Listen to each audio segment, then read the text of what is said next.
hello everyone नोंथांमोनखौ mister बड' एडिशनाव बै खबर हरबाय नै जों खामानि मावनो फैलायबाय आरो उरां फारां गोसोजों नै उफाय गैया उरां फारां माने बिदिनोसै मा होनबावनो गोरिब मानसि मावा सानबाबो मावनो फैनांबाय आरो दसे जिरायदोंमोन बागान बारियाव जिरायखांबाय फैदो दंफां सायायाव जिरायदोंमोन दा नै खामानि मावफिनसै आरो नैलै अन्थाइ बोखावला बोखावसि खालामलाबायनाय उफाय गैया गोरिब अबस्था मावनानै जायाबा उफाय गैला आरो दुर्गा फुजानिबो रांनि गोनांथि जाखादों दुर्गा फुजा फैगासिनो दं मास मोनसे ना 1.5 मासल'सो थारसै नामा मास मोननै दंबावो आरो मावलांखानोसै दानिफ्रायनो बुथुमखानोसै दुर्गा फुजा एसे जानांगौ लोंसिनांगौ बेरायसिनांगौ आरो गाइस लोगोफोर दा खामानि मावनायखौ एसे देखायनोसै नोंथांमोना नायदै आरो सापर्ट खालाम आरो साबस्क्राइब खालाम शेयार खालाम जोखावलाबायना हो शेयारफोरखौ लागाव सान्दुं गोसायाव नै सासेना मालाय साथा दङ नै उफाय गैला सान्दुं गोसाबाबो बिनि उन जोङो बै रेल जिंनिफ्राय बोनोसैलाय आरो ओमफ्राय बाखि आद्रा थाबोनायखौ बै नै फानजा लाग्रा दङ फानजा फिसा बिसोरो साफा खालामबोनांगौ लास्टआव जोंना सेकेन्ड राउन्डआव बिसिना फार्स्ट राउन्ड जाबाय थार्ड राउन्डआ प्लेन साफा खालामनांगौ ओइ राखे मा खाबथादों फैदो लागाव बानायसो जोंना सेकेन्ड राउन्डआ दांदो नारसिनना होदो जों बोनोसै आं एसे आखाइ फारसेजों बोग्रोनि आरो नोंखौ केमेरा भिडिअ लाग्रोनोसै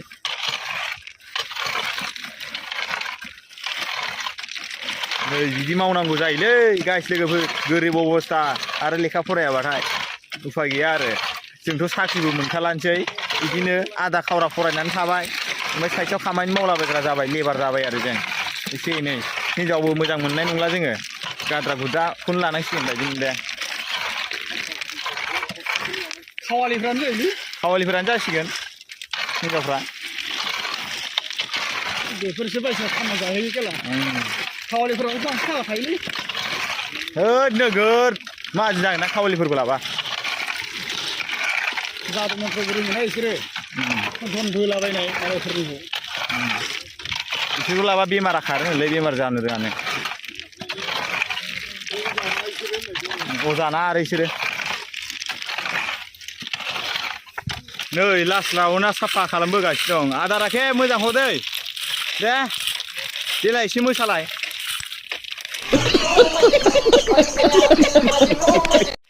बा मोसानाय सिङा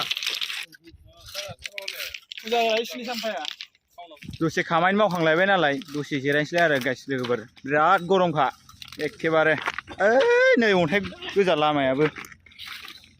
हेन्देला नोगोर जामखायो आरो खिन्थु दाख्लैसो बायथारनायमोन नै जामहांबाय एसेबो दां आफाथालाफ्रा बिराद थान्दा दासो नै सुकुन मोनबायलै औ गोरिब अबस्था माथो खालामबावनो गोरिब अबस्था मावनानै जायाबा फैगोल' आंनि जिउआ गाब्रबाय दुखुनि हाखराव आइदै दुखुनि हाखराव गाब्रबायलै आइदै नै बक्सबो स्पिकारबो दं मेथाइ दामलाय बर' मेथाइ बोराय दामलाय जाथि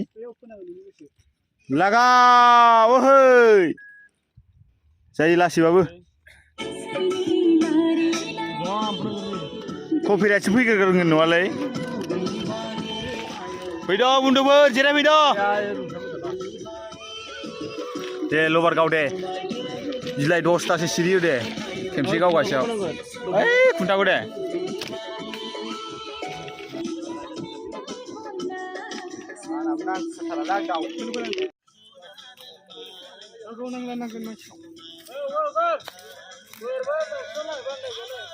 गाइस लोगोफोर पेट्रल गारे पेट्रल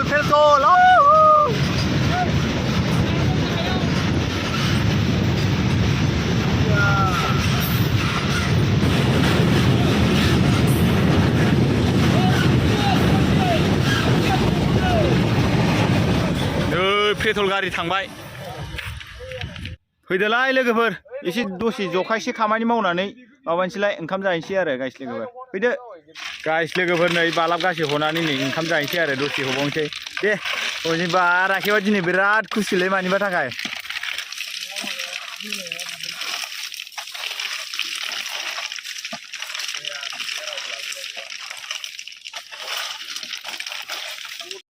गाइस लोगोफोर बालाब गासै खामानि मावनानै फैलायबाय नै दा ओंखाम जानो टाइम जाबाय आरो दा ओंखाम जानोसै एसे एनै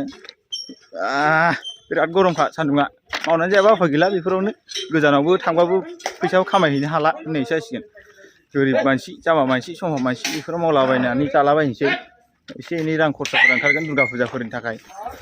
नै बियो गेट गाइस लोगोफोर ओंखाम जाखांबाय ओंखाम जाखांनानै नै दा दसे जिरायनोसै आरो दा आं जिरायनायनि सिगां लासिनफोरखौ फोजोबखानोसै आरो भिडिअखौ फोजोबनोसै बिदिनो बारा गोलाव जानाय नंला भिडिअआ बिदिनो 4 मिनिट 5 मिनिटसो जासिगोन नामाथाय होनबाबो हगारलाबायनोसै आरो जेबो कन्टेन्ट मोनैनि थाखाय दा बेफोर भिडिअखौ मा खालामनानै गोलाव भिडिअ खालामथाव जानानै गैयाना बे खामानि मावनाय ओमफ्राय बिदिनो गरम लाबायनाय ओंखाम जानाय देखायबाय आरो गाइस लोगोफोर बिदिबा भिडिअखौ मोजां मोनदोंबा नोंथांमोना लाइक खालामदो आरो चेनेलखौ साबस्क्राइब खालाम शेयार खालाम आरो कमेन्ट खालामलाबाय आरो गाइस लोगोफोर मनेटाइजेसनाथ' गेवखायाखै दाबो हाउस टाइमा गोबां नांबावथारगौ आरो खमैबाबो माबासो नांबावगौ 900सो हाउस नांबावगौ आरो गाइस लोगोफोर बिदिबा भिडिअखौ आं बेखिनियाव फोजोबबाय नोंथांमोना नेक्स्ट भिडिअ लोगो मोनसिगोन दे बाय बाय